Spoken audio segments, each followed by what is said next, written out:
at the request of another YouTube fellow, Jeep fellow.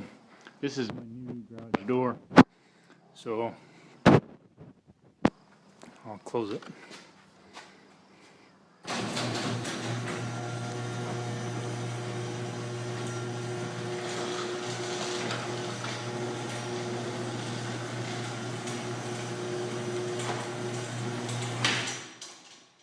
Pretty nice garage door. It's metal on this side, insulated. Doesn't have the little bars going across, but I don't think it needs them.